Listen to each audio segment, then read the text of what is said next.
নমস্কার প্রিয় ছাত্রছাত্রীরা, আজকের ক্লাসে আমরা সব পরীক্ষায় কাজে লাগবে এমন 22 জন সভাকবি ও তাদের রাজা পৃষ্ঠপোষকদের চিনব।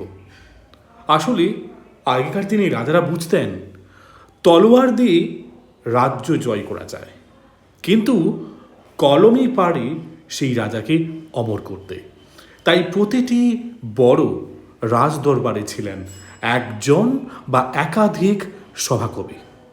রাজার পৃষ্ঠপোষকতায় থেকে যারা রচনা করতেন এমন কিছু যুগান্তরী সাহিত্য।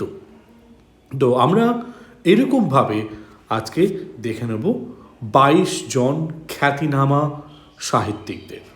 তো এই মানচিত্রটা দেখো, দিল্লি থেকে কনৌজ, বেঙ্গল থেকে আসাম, বিজয়নগর থেকে তাঞ্জোর, সারা ভারত জুড়ে লাল বিন্দু সব তোমরা দেখতে পাচ্ছ।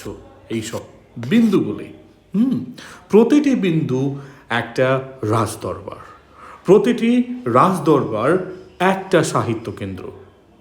এটা কেন হয়েছিল বলতে পারবে? আসলে রাজারা কেবল যোদ্ধা ছিলেন না, ছিলেন মেধাবান। তারা বুঝতেন রাজ্য হারালে শুধু ভূখণ্ড হারায়, কিন্তু সাহিত্য হারালে সংস্কৃতি হারায়। তাই তারা কবিদের আশ্রয় দিতেন, সম্মান দিতেন, সোনার মোহর দিতেন, আর সেই পৃষ্ঠপোষকতায় রচিত হয়েছিল এমন সব মহাকাব্য, নাটক, গীতিকা যা আজও আমাদের সংস্কৃতির মূল ভিত্তি। সংস্কৃত থেকে শুরু করে বাংলা, তামিল থেকে উর্দু, বিভিন্ন ভাষায় রাজকীয় পৃষ্ঠপোষকতায় গড়ে উঠেছিল এক সমৃদ্ধ ভাষিক বৈচিত্র্য।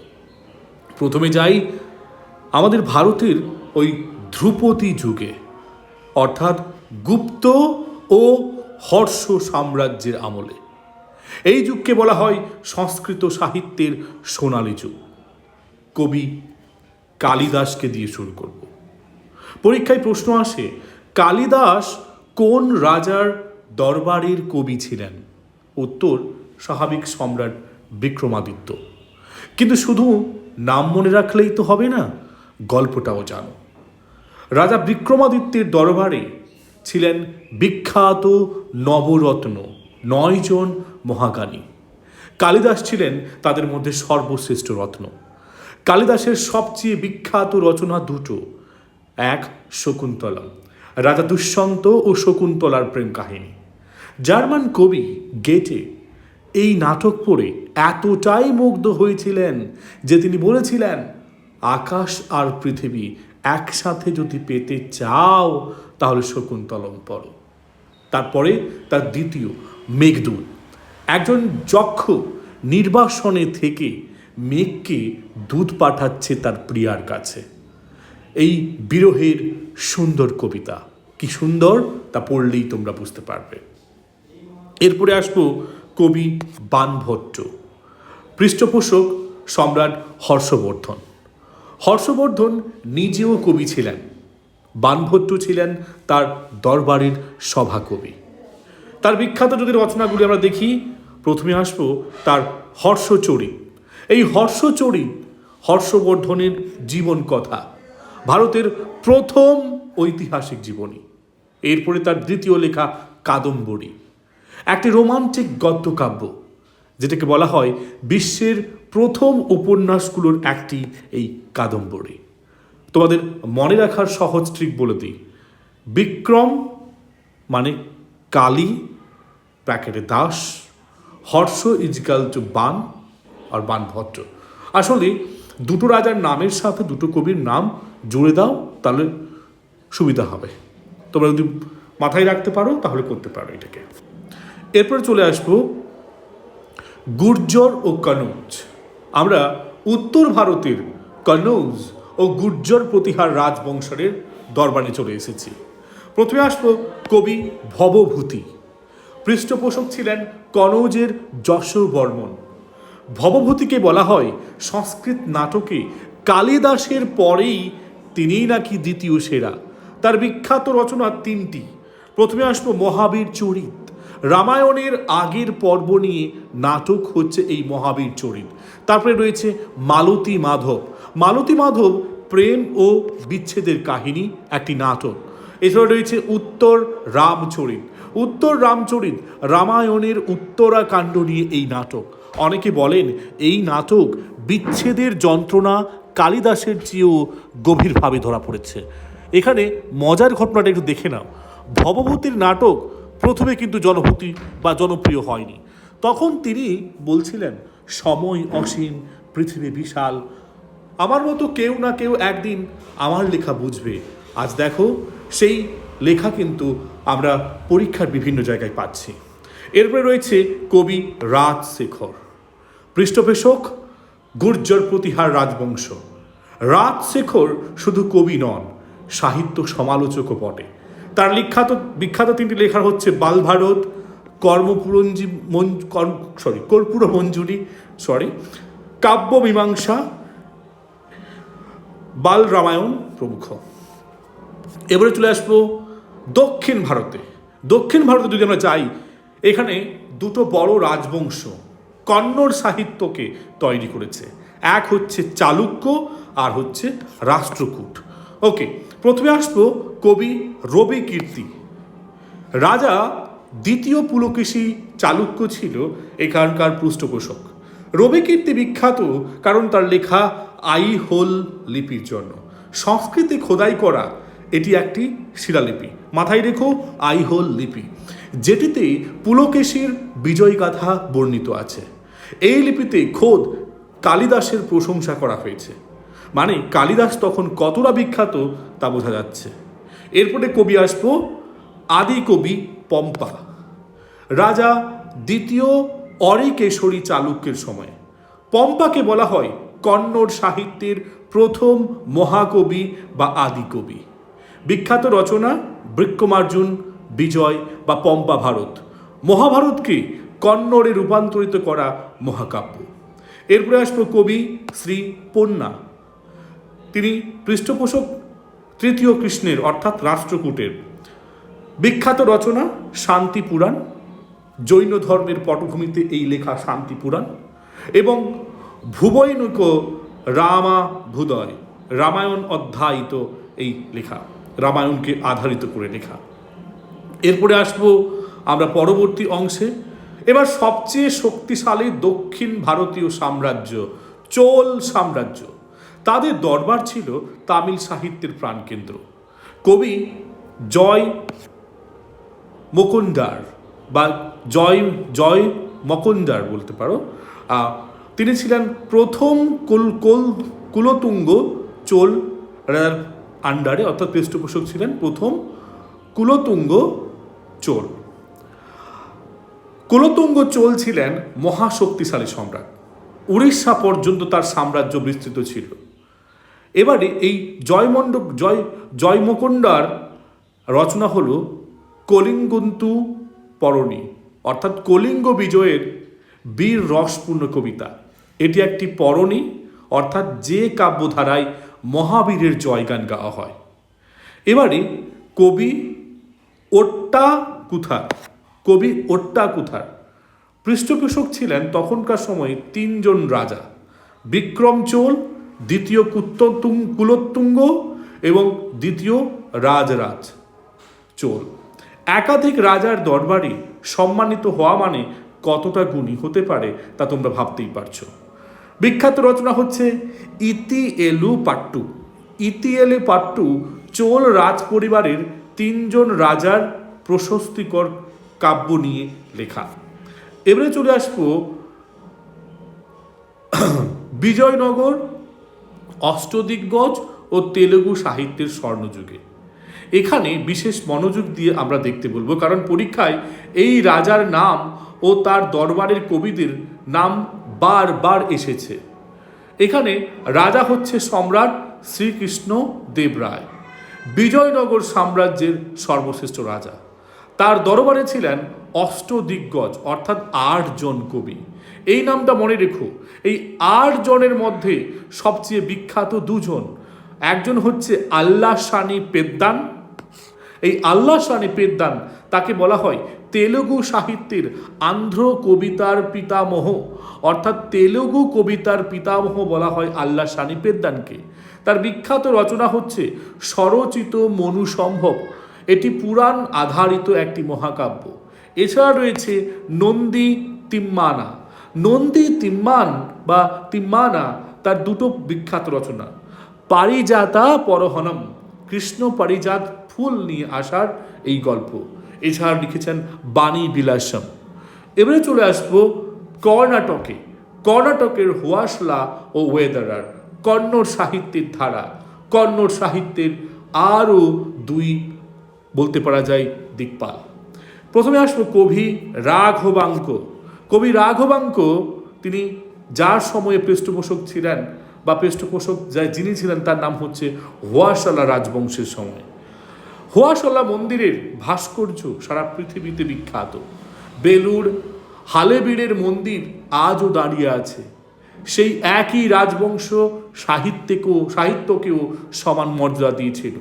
এখানকার সময়ে কবি রাঘবাঙ্কের বিখ্যাত রচনা ছিল হরিশ্চন্দ্র কাব্য। রাজা হরিশ্চন্দ্রের সত্যানিষ্ঠার বিখ্যাত কাহিনী কন্নড়ে রয়েছে। এবারে রয়েছে কবি তিরুমালাল্লু। কবি তিরুমালাল্লু ওয়াদেয়ার রাজবংশের তিনি সভাকবি ছিলেন। ওয়াদেয়ার মানেই মহীশূর। আজকের মহীশূর প্যালেস যে রাজবংশের, তাদের দরবারেই তিরুমালাল্লু লিখলেন কর্ণ বৃত্তান্ত কথা। মহাভারতের কর্ণের ট্র্যাজিক জীবন কথা নিয়ে লেখা এই কর্ণ বৃত্তান্ত কথা। এবারে চলে আসবো মধ্যযুগীয় ভারতে। যখন দিল্লিতে সুলতানি রাজত্ব, তখন আরবি ও ফার্সি আর স্থানীয় ভাষার মেলবন্ধনে জন্ম নিচ্ছে উর্দু ও হিন্দি সাহিত্য। কবি আমির খুসরো। পৃষ্ঠপোষক ছিলেন আলাউদ্দিন খিলজি। এছাড়া একাধিক সুলতান। আমির খুসরো শুধু কবি নন, সুরকার, গায়ক, ভাষাবিদ সব একই সাথে। তাকে বলা হয় হিন্দুস্তানি সঙ্গীতের জনক।